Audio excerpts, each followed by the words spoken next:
Gila ini, Ahmad Khaznuddin dan Egy Sujana serta Muslim Arbi kemarin mereka berkumpul, baru kemarin banget.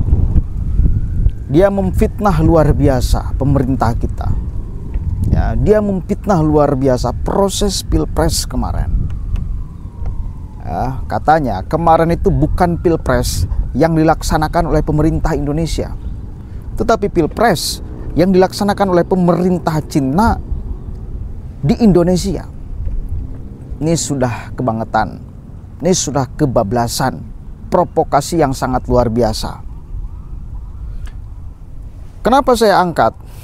Setelah pilpres, mereka begundal-begundal HTI ingin merusak tatanan berpikir masyarakat Indonesia. Memang sedari dulu mereka kerjaannya merusak pola pikir masyarakat Indonesia, ideologi negara kita.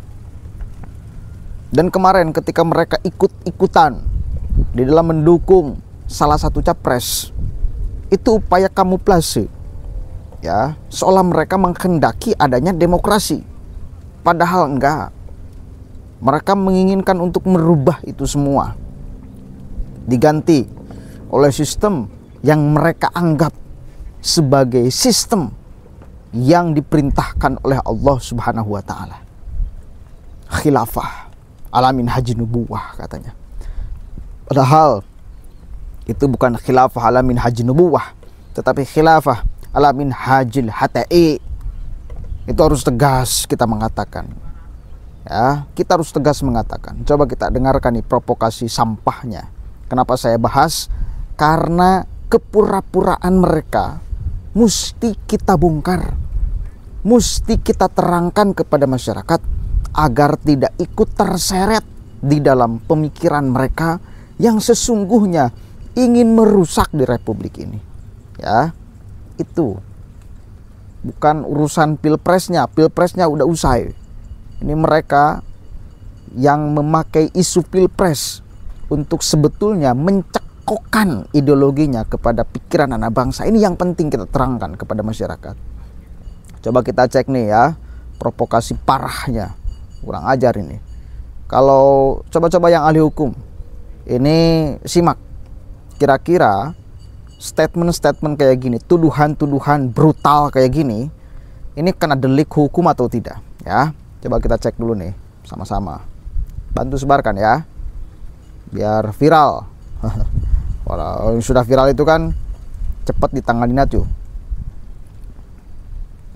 Selanjutnya kita tahu bahwa di antara legasi saudara Joko Widodo adalah ijazah asli atau palsu? Palsu. Palsu atau palsu? Palsu. Nah, karena itu saya minta Bang Muslim Arbi yang kemarin menggugat dan akhirnya juga ya prinsipilnya ini untuk menyampaikan pandangannya. Legasi ini apakah akan diwariskan oleh Prabowo kepada kita? Makasih. Bismillahirrahmanirrahim. Assalamualaikum warahmatullahi wabarakatuh. Waalaikumsalam.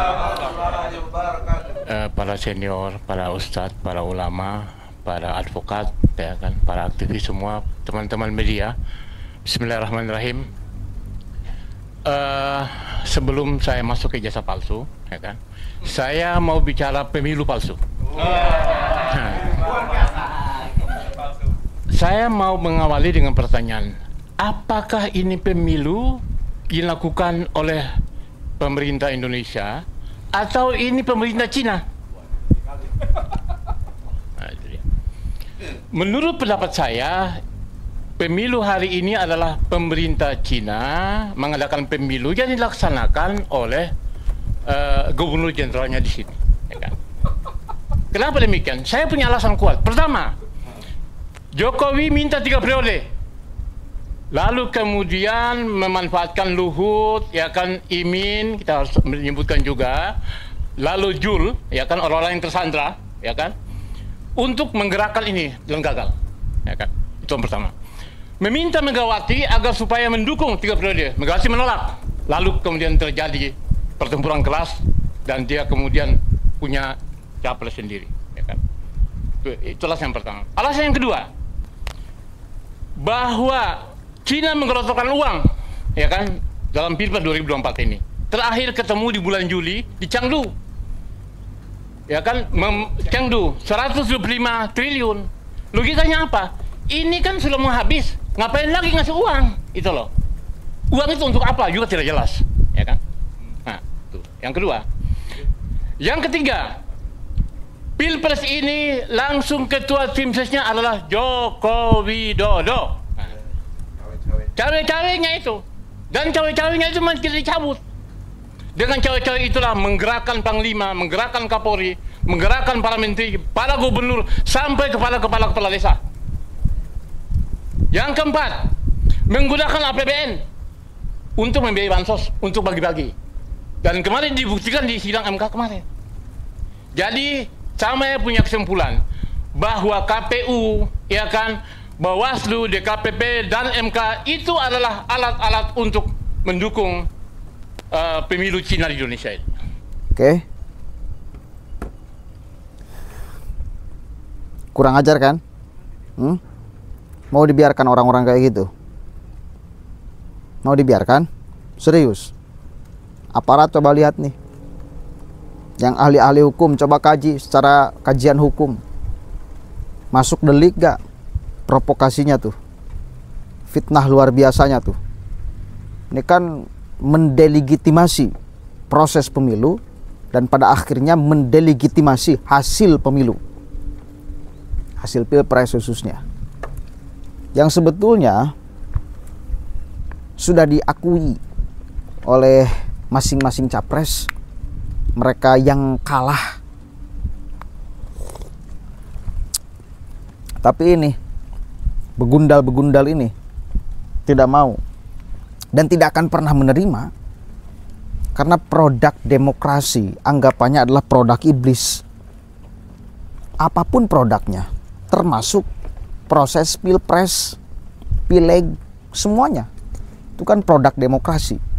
Gak mungkin mereka anggap produk demokrasi itu sebagai produk baik, gak mungkin, karena ideologinya tidak menghendaki untuk mengatakan, untuk menganggap bahwa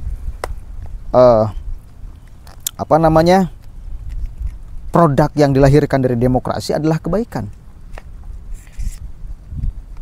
Itu maka yang pertama kali kacaunya cara berpikirnya, ideologinya. Yang ini tidak boleh kemudian kita biarkan mencekoki mayoritas masyarakat muslim khususnya di Indonesia. Sasarannya orang-orang Islam awam. Nggak boleh. Gitu ya. Nggak boleh. Harus ada pengkanteran opini. Harus ada pengkanteran narasi. Harus ada pengkanteran provokasi. Harus ada. Dan kita punya kewajiban semuanya, termasuk saya, termasuk kalian semua, untuk mengantar mereka. Udahlah, kita hidup di Indonesia ini udah adem, aman, damai, tentram. Ideologinya udah memang cocok di Indonesia yang menaungi ragam suku, agama, dan budaya. Wes, mau ngapain lagi? Mau ribut-ributan, gontok-gontokan, dan lain sebagainya? Nggak bisa. Nggak bisa kita biarkan orang yang berpotensi, berkeinginan untuk itu terjadi, kita biarkan menyebarkan pahamnya, menyebarkan ideologinya. Begitu ya, mudah-mudahan ada manfaatnya. Hati-hati, jangan terprovokasi, oke? Saya masih akan lanjut menikmati indahnya sawah di siang hari ini, di pagi hari ini. Assalamualaikum warahmatullahi wabarakatuh. Sambil ngopi hitam. Mantap.